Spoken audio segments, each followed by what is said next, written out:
On March 11, 2020, the World Health Organization made an announcement. In the past 2 weeks, the number of cases of COVID-19 outside China has increased 13-fold. COVID-19 can be characterized as a pandemic.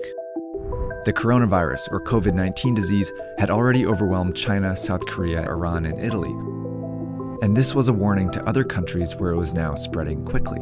In the days and weeks ahead, we expect to see the number of cases, the number of deaths, and the number of affected countries climb even higher. The spread of COVID-19 was no longer something that could be stopped. But we can still slow it down. We just have to act right now.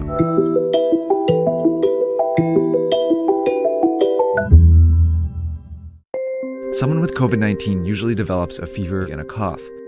Aches, pains, and other mild symptoms are also possible, but are less frequent.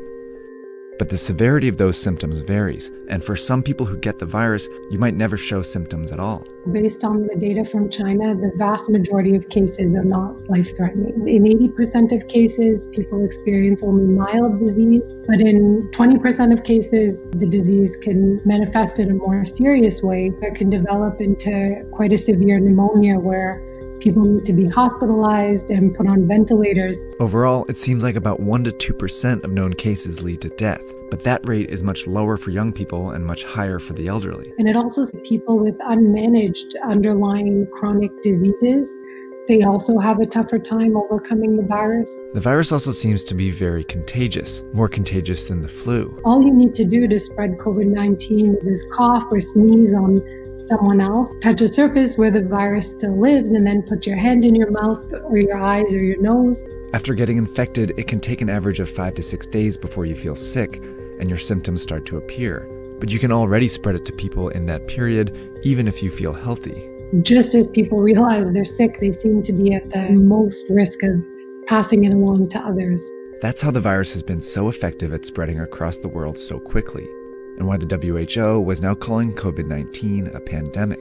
But what they said next was just as important. We cannot say this loudly enough. All countries can still change the course of this pandemic. And that depends on something each of us needs to do as individuals. So diseases become really dangerous when everyone gets sick at once and the health system becomes overwhelmed. In any hospital, the capacity to treat patients is limited by how many beds they have. Think of this as the number of beds in your local hospital at any given time. A couple are already filled by patients receiving treatment for things like a car accident injury or a stroke. And this dot represents one person who's healthy and decides to go out like usual. They jump on the subway and head into the office where they catch COVID-19. But they don't feel sick right away and might not for several days. So later they go to a basketball game where they unknowingly infect 2 or 3 more people. Most of these people will have relatively mild cases, but one might be an elderly person with a severe case who will eventually have to go to the hospital.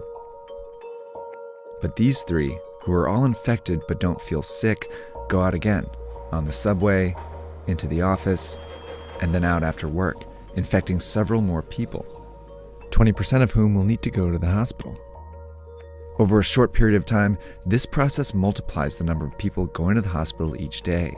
Before long, the hospital is full and a crisis begins. People with severe cases of COVID-19 can't get treatment, and some who could be saved die. Plus, people with other issues can't get treatment either, and some of them die. This surge of severe cases causes avoidable deaths. That's what happened in South Korea, Iran, and Italy, all of which went from 100 to more than 5,000 cases in less than 2 weeks. A lot of people died because they couldn't get into the hospitals. This surge is made up of only severe cases, but it was generated by people who didn't feel sick, spreading the disease in public. Which means the people who can do the most to avoid these unnecessary deaths are these people. And that means all of us. To slow the virus down, you need to act as if you already have it. By avoiding public transportation, the office, crowded places, and even small social gatherings, you decrease your chances of both getting the disease and spreading it. This is called social distancing. If enough of us do it, the virus still spreads, but much slower. Over time, many people might still get infected, but fewer severe cases show up to the hospital each day, never overwhelming the system. This trendline gets flatter. These people can all get treatment, and fewer people die because of it. These are the two ways the COVID-19 pandemic can play out. But this one only happens if everyone does their part. And it's why experts and officials are urging people to flatten the curve by social distancing and staying home as much as possible. It's also why in the US, many companies are helping by requiring employees to work from home, and major sports leagues have canceled their games for the time being. It may seem drastic, but it's worked before.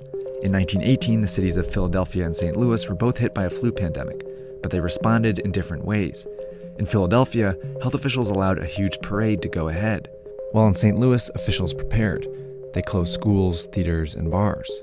Philadelphia's hospitals were overwhelmed, and many more died as a result. But St. Louis was able to avoid those excessive deaths. 100 years later, these are the two scenarios we face.